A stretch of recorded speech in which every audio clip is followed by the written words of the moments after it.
आज की चर्चा का विषय है CKD, chronic kidney disease. Chronic kidney disease होता क्या है? क्रॉनिक डिजीज के लिए जैसा कि नाम से स्पष्ट है, यह एक धीरे धीरे होने वाली प्रक्रिया है जिसमें गुर्दों के कार्य करने की क्षमता धीरे धीरे कम होती जाती है। पेशाब में प्रोटीन निकलता है। गुर्दों के कार्य क्षमता का धीरे धीरे ह्रास होना या उस पेशाब में प्रोटीन आने को हम सीकेडी कहते हैं। अब प्रश्न उठता है कि गुर्दों का कार्य क्या है? तो गुर्दों का मुख्य कार्य है शरीर में के अपशिष्ट पदार्थों का उत्सर्जन, excretion of the waste products. दूसरा है जल, शरीर में जल, नमक, अम्ल, पोटेशियम इत्यादि की मात्रा का संतुलन बनाए रखना। तीसरा गुर्दों का कार्य होता है कि दो पदार्थों का उत्पादन, एक तो विटामिन डी के सक्रिय फॉर्म जिसको कैल्सिट्रियाल कहते हैं उसका उत्पादन, और दूसरा होता है एरिथ्रोपोएटिन जो हीमोग्लोबिन बनाने के काम आता है। अब गुर्दे अपना कार्य करते कैसे? गुर्दों के कार्य करने के लिए जो उत्सर्जन का जो कार्य है उसके लिए हमारे शरीर में दो गुर्दे लगे हुए हैं। दोनों गुर्दों में 10-10 लाख नेफ्रॉन्स लगे हुए हैं जो फिल्टर्स हैं, और हृदय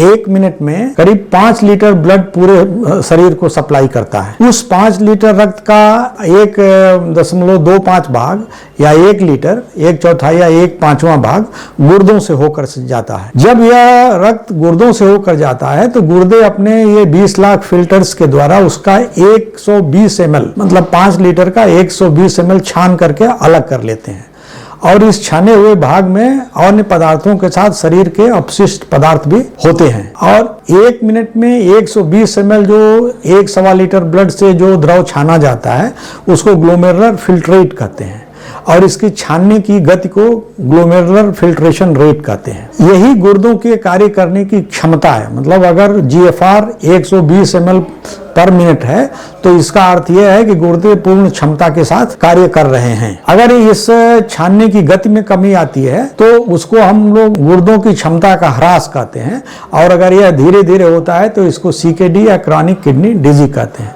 90 मिलीलीटर प्रति मिनट तक तो यह सामान्य माना जाता है। मतलब अगर GFR 90 मिलीलीटर प्रति मिनट है तब तक यह माना जाता है कि गुर्दों का कार्य सामान्य है, किंतु 90 ml से पर मिनट से कम होने पर यह मान लिया जाता है कि जिस व्यक्ति में 90 से कम प्रति मिनट 90 ml प्रति मिनट से कम GFR है वह क्रॉनिक किडनी डिजीज से पीड़ित है।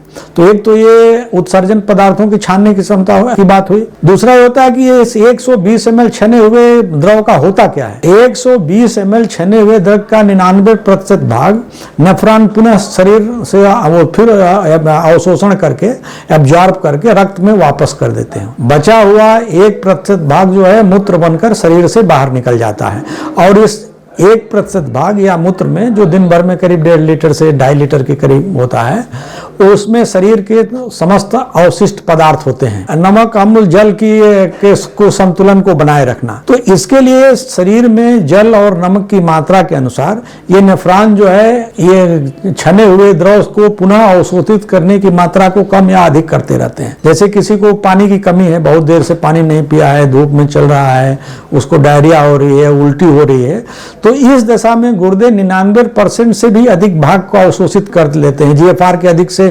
ग्लोमेरुलर फिल्ट्रेशन के 99% से भी अधिक भाग को अवशोषित कर लेते हैं, जिससे शरीर में नमक और जल की मात्रा अधिक से अधिक बनी रहती है। इसकी विपरीत स्थिति में जैसे कि जब शरीर में अधिक पानी की मात्रा हो, नमक की मात्रा हो, तो गुर्दे 99% से कम GFR का 99% जो GFR का अवशोषण करते हैं उससे कम अवशोषण करते हैं, जिसके कारण मूत्र की मात्रा बढ़ जाती है और शरीर को नमक और जल की अधिक मात्रा से मुक्ति मिल जाती है। उसी प्रकार अम्ल की मात्रा का संतुलन, जब शरीर में अम्ल की मात्रा अधिक होती है जो बहुत सी परिस्थितियों में होता है, जैसे पेशेंट शाक में चला जाए या गुर्दों की बीमारी हो जाए, तो इन परिस्थितियों में अम्ल की मात्रा अधिक होती है।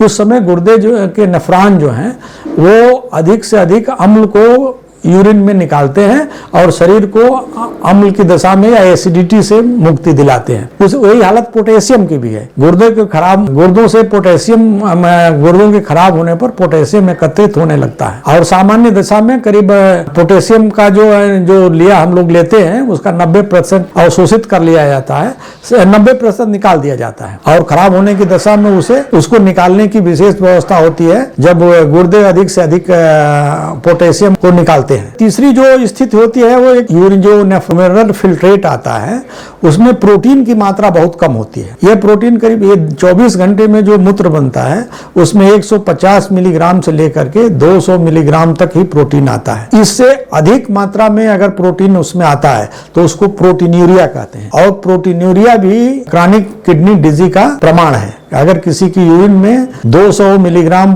प्रति 24 घंटे से अधिक का प्रोटीन आ रहा है तो इसका अर्थ है कि उसको प्रोटीनूरिया है और उसको भी, इन रोगियों को भी या इन व्यक्तियों को भी क्रॉनिक किडनी डिजीज से पीड़ित माना जाता है। तो इस तरह से दो स्थितियां हो गई, या तो जीएफआर 90 मिलीलीटर ml पर मिनट से कम हो या यूरिन में प्रोटीन अधिक निकलता हो जिसको प्रोटीनूरिया कहते हैं। इन दोनों स्थितियों को प्रोटीनूरिया कहकर इन दोनों परिस्थितियों को सीकेडी कह करके परिभाषित किया जाता है। गुर्दे के और दो कार्य हैं कैल्सिट्रियाल जो विटामिन डी के अवशोषण के काम, यह है जैसे अंतड़ियों से, आंतों से या इंटेस्टाइन से कैल्शियम का जो अवशोषण होता है वह सक्रिय विटामिन डी पर निर्भर करता है। तो अगर गुर्दे खराब हैं तो सक्रिय विटामिन डी का सक्रिय रूप जो कैल्सिट्रियाल कहलाता है इसकी कमी पड़ जाती है। अंतड़ियां उनका अवशोषण नहीं कर पाती हैं और हड्डियों में उनका संग्रह भी नहीं हो पाता है जिससे हड्डियां कमजोर हो जाती हैं। एक और पदार्थ जिसको पहले बताया इरिथ्रोपोएटिन, इसका उत्पादन भी गुर्दे करते हैं और इसके द्वारा हीमोग्लोबिन बनता है।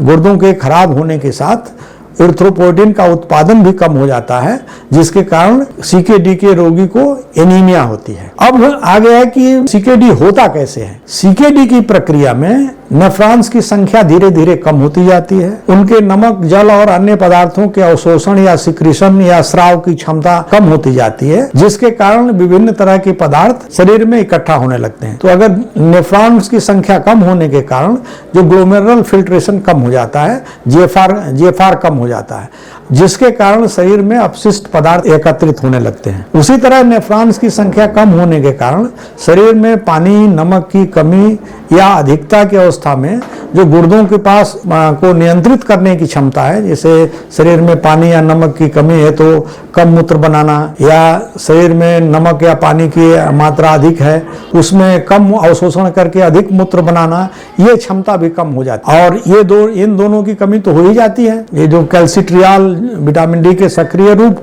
और इरिथ्रोपोएटिन, इनकी भी कमी हो जाती है। इसके आगे कि आखिर गुर्दों के सीकेडी के कारण क्या क्या हैं। तो सीकेडी के प्रमुख कारणों में आजकल जो डायबिटीज, मधुमेह या उच्च रक्तचाप या हाइपरटेंशन सबसे प्रमुख कारण है। मधुमेह अगर ठीक से नियंत्रित नहीं किया गया तो सीकेडी होने की संभावना प्रबल होती है और पूरे विश्व में इस समय यह सीकेडी का सबसे बड़ा कारण है। जहां तक उच्च रक्तचाप या हाइपरटेंशन की बात है, वह उसके कारण, उच्च रक्तचाप के कारण सीकेडी हो भी सकता है और सीकेडी के कारण उच्च रक्तचाप भी हो सकता है। मतलब यह परिणाम और कारण दोनों है। उच्च रक्तचाप सीकेडी का कारण और परिणाम दोनों है। इसके अतिरिक्त और सीकेडी के खराब होने के लिए प्रोटीनूरिया आती है, यूरिन में प्रोटीन निकलता रहता है।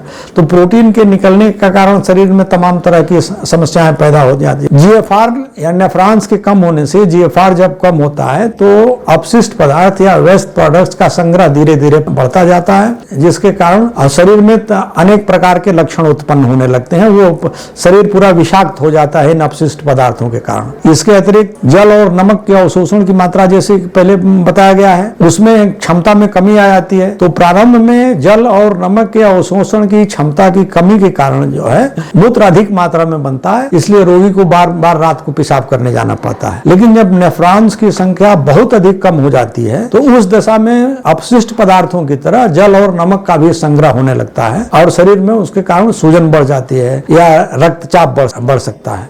उसी तरह से नेफ्रॉन्स की कमी या उनके अवशोषण, ये स्राव की क्षमता की कमी के कारण, एसिड को सिक्रीट करने की क्षमता की कमी के कारण ये शरीर में एसिड भी एकत्र होने लगता है। पोटेशियम की भी यही दशा होती है। पोटेशियम भी अगर नेफ्रॉन्स की संख्या कम हो जाती है तो उनका भी धीरे धीरे शरीर में संग्रह कम होता जाता है। और कैल्सिट्रियाल की कमी और इरिथ्रोपोएटिन की कमी तो होती ही है इन गुर्दों के खराब होने के कारण। अब प्रश्न ये उठता है कि अच्छा और कुछ कारण और भी होते हैं जो गुर्दों के खराब होने के, उसमें डायबिटीज और रक्तचाप के अलावा जैसे जो लोग अक्सर दर्द निवारक दवाएं खाते रहते हैं, पेन किलर्स खाते रहते हैं, उनके भी गुर्दे अक्सर, उनमें भी गुर्दे के खराब होने की संभावना प्रबल होती है। और गुर्दों के खराब होने का कारण एक मेटाबॉलिक सिंड्रोम होता है। जिन लोगों का वजन या भार अधिक है, जिनका रक्तचाप अधिक है, जिनको शुगर थोड़ा सामान्य से अधिक होता है, जिनमें ट्राइग्लिसराइड की अधिक मात्रा होती है, लीवर में चर्बी अधिक जमी होती है, इन लोगों को मेटाबॉलिक सिंड्रोम से पीड़ित व्यक्ति कहा जाता है। और इन लोगों में भी गुर्दों के खराब होने की संभावना होती है। तो ये 4-5 जो कारण हैं, उच्च रक्तचाप, डायबिटीज, गुर्दे की अपनी बीमारियां, दर्द निवारक दवाएं जो हैं ब्रूफेन और ये कॉम्बिफ्लाम और जियोडाल, इस तरह की दवाओं के अधिक खाने से गुर्दों के खराब होने की संभावना होती है।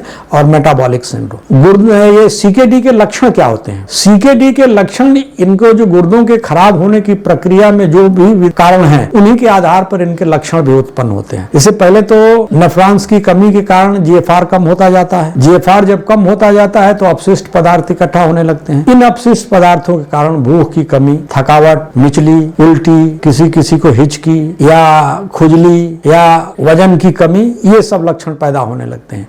जब अपशिष्ट पदार्थ बहुत अधिक मात्रा में शरीर में एकत्रित हो जाते हैं तो उस समय रोगी की चेतना की भी कमी हो सकती है, बेहोशी या बदहवासी की हालत हो सकती है, या मिर्गी के झटके आ सकते हैं, कन्वल्सन जिसको कहते हैं, या सीजर्स जिसको कहते हैं, वो भी हो सकते हैं। और लक्षण जो होते हैं वो शरीर में नमक और जल की मात्रा के संतुलन को बनाए रखने की कमी के कारण होते हैं। प्रारंभ में जैसा कि पहले मैंने बताया, पेशाब अधिक बनती है क्योंकि नेफ्रॉन्स की कमी के कारण जो जल और नमक का अवशोषण कम हो पाता है, इसलिए पेशाब अधिक मात्रा में बनती है और रोगी रात में कई बार पेशाब करने के लिए जाता है। लेकिन जब नेफ्रॉन्स की संख्या और अधिक कम हो जाती है, जीएफआर और अधिक कम हो जाता है, उस स्थिति में शरीर में जल और नमक एकत्रित होने लगता है, जिसके कारण शरीर में सूजन आ सकती है या रक्तचाप बढ़ सकता है। उसी तरह से अम्ल इकट्ठा हो सकता है, जिसके कारण सांस की प्रक्रिया में प्रॉब्लम हो सकती है। पोटेशियम के कारण पोटेशियम एकत्रित होने के कारण वो उसके लक्षण आते हैं। ईसीजी में परिवर्तन हो सकता है, हृदय पर मतलब उसका असर पड़ता है और जो ईसीजी में परिलक्षित होता है। अब इसी तरह से कैल्सीट्रियाल की कमी के कारण हड्डियां कमजोर हो जाती हैं, क्योंकि विटामिन डी का ना अवशोषण हो पाता है पूरी तरह से आंतों से, और न उनका हड्डियों में ठीक से उनका संग्रह हो पाता है या डिपोजिशन हो पाता है। इरिथ्रोपोइटिन की कमी के कारण एनीमिया हो जाती है। तो ये तो कुछ लक्षण हुए जो इनके आधार पर बनते हैं। प्रोटीनूरिया भी होती है सीकेडी के मरीजों के कारण, शरीर से प्रोटीन, तरह तरह के प्रोटीन निकल जाते हैं, तो उसके कारण जो है शरीर में सूजन हो सकती है। या और जो हार्मोन्स या और भी पदार्थ, जो आयरन या और भी तरह तरह के पदार्थ हैं जो प्रोटीन से बंधे होते हैं, उनकी कमी के कारण विभिन्न लक्षण उत्पन्न होते हैं।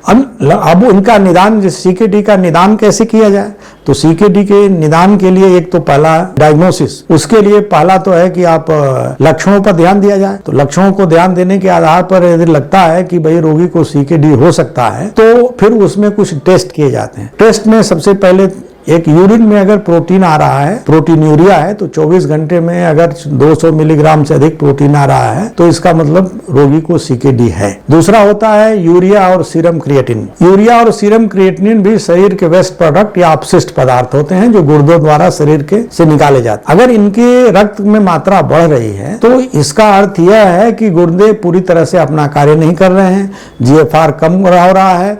उनकी बढ़ती हुई मात्रा इस बात का लक्षण है, इस बात का प्रमाण है कि सीकेडी रोगी को हो रहा है, गुर्दे की बीमारी है। और भी टेस्ट किए जाते हैं, जैसे अल्ट्रासाउंड इस समय जो है बहुत महत्वपूर्ण टेस्ट है।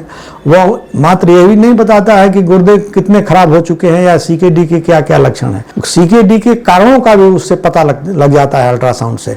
तो सीकेडी के जितने भी परीक्षण है उसमें अल्ट्रासाउंड एक महत्वपूर्ण परीक्षण है। इसके अलावा ये एरिथ्रोपोइटिन की कमी के कारण हीमोग्लोबिन की कमी हो सकती है, तो हीमोग्लोबिन का टेस्ट होना चाहिए। पोटेशियम बढ़ सकता है, पोटेशियम का टेस्ट होना चाहिए। और उसके का एसिड की मात्रा बढ़ सकती है, उसके लिए पीएच का टेस्ट किया जाता है। एक आजकल कैलकुलेशन के द्वारा निकाला जाता है ईजीएफआर, मतलब उस रोगी का जीएफआर कितना है, क्योंकि वही उसका माप है कि गुर्दे कितना कार्य कर रहे हैं, इसका माप ही है जीएफआर। तो इसके लिए रोगी की आयु, उसके सेक्स और उसके सीरम क्रिएटिनिन की मात्रा के आधार पर विभिन्न वो फार्मूलों द्वारा जो है वो उसको निकाला जाता है जीएफआर कितना है। अगर 90 से कम है तो इसका अर्थ यह है कि रोगी को सीकेडी है। अब इसका उपचार कैसे किया जाए, यह जानना आवश्यक है कि सीकेडी को समाप्त नहीं किया जा सकता है। यह एक अनवरत प्रक्रिया है जो बराबर चलती रहती है। इसके बढ़ने की गति को, सीकेडी के बढ़ने की गति को कम किया जा सकता है, पूरी तरह समाप्त नहीं किया जा सकता है। और बढ़ने की गति को रोकने का प्रमुख उपाय है कि जो कारण है पहले उनको दूर किया जाए। जैसे किसी को मधुमेह है या डायबिटीज है तो उसमें उसको मधुमेह को ठीक से नियंत्रित किया जाए। अगर उच्च रक्तचाप है तो उच्च रक्तचाप को ठीक से नियंत्रित किया जाए। ये प्रमुख उपाय है इनको करने के लिए। दूसरा, अगर कोई भी अंग खराब हो गया है, ये जीवन का सामान्य नियम है कि जो चीज़ खराब हुई है उसका वर्कलोड, उसके कार्यभार उसको कम दिया जाए तो वो शायद वो दक्षतापूर्वक अपना कार्य कर सकता है। तो गुर्दों पर भी वर्कलोड कम किया जाता है।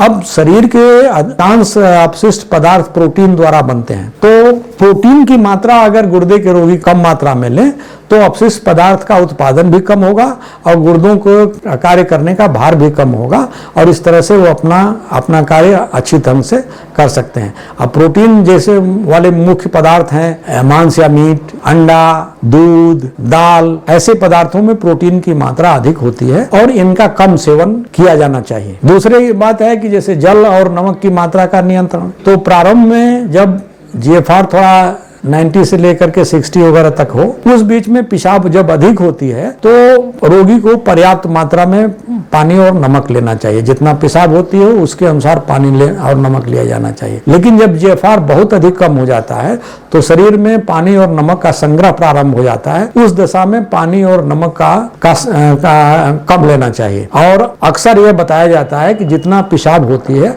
उसमें 500 से लेकर 800 ml तक द्रव पदार्थ और ऐड कर दिए जाते हैं। जैसे अगर किसी को दिन भर में 1 लीटर पेशाब हुई तो 24 घंटे में पूरे द्रव की मात्रा जो वो लेगा वो करीब 1500 ml के करीब ले सकता है। तो एक तो प्रोटीन की मात्रा कम लेना है, दूसरा आवश्यकता अनुसार पानी या द्रव पदार्थों की मात्रा कम या अधिक होनी चाहिए। तीसरा ये है पोटेशियम। CKD में पोटेशियम का एक्सक्रीशन पेशाब में शरीर में से कम हो जाता है नेफ्रॉन्स के द्वारा, तो उसमें पोटेशियम भी कम लिया जाना चाहिए। ये जितने सकुलेंट्स या रसदार या जूसी फल हैं सब में पोटेशियम की मात्रा होती है और केले में तो बहुत अधिक होती है। खट्टे फलों में भी पोटेशियम की मात्रा अधिक होती है, तो इनका भी सेवन कम किया जाना चाहिए। उसी तरह से अम्ल की मात्रा शरीर में CKD में अधिक हो जाती है तो उसके लिए खाने वाले सोडे को लिया जा सकता है। उसकी तमाम गोलियां आती हैं, 500 मिलीग्राम से लेकर के 1 ग्राम तक 2 बार या 3 बार लिया जा सकता है। तो जो शरीर में अम्ल एकत्रित या एसिड एकत्रित हो रहा है उसको न्यूट्रलाइज करने में सहायता मिलती है। ये सब प्रक्रिया सारे CKD के रोगियों को करनी पड़ती है। और भी जो CKD के जो कारण होते हैं, जैसे गुर्दे के जो और भी कारण होते हैं, जैसे किसी को SLE हो सकता है या ग्लोमेरुलोनेफ्राइटिस हो सकती है, उन बीमारियों के कारण जब CKD होता है तो उनकी भी औषधि साथ में लेनी पड़ती है। मतलब ये तो सामान्य दवाएं हो गई जो हर CKD में उसमें लागू होती हैं, और दूसरा उस बीमारी विशेष के कारण, जैसे किसी को डायबिटीज है तो डायबिटीज की दवा लेनी पड़ती है, किसी को सिस्टेमिक लूपस एरिथमेटोसिस है उसकी दवा लेनी पड़ती है, और भी इस तरह की जैसे कि तमाम तरह की दवाएं लेनी पड़ती हैं। अगर इन सब प्रक्रियाओं के बल पर भी अगर रोगी के CKD का नियंत्रण पर्याप्त नहीं है, जैसे कि उसको भूख कम लग रही है, उल्टी हो रही है, वजन कम हो रहा है, तो तब उसको रीनल रिप्लेसमेंट थेरेपी की आवश्यकता पड़ती है। रीनल रिप्लेसमेंट थेरेपी का अर्थ है कोई ऐसी व्यवस्था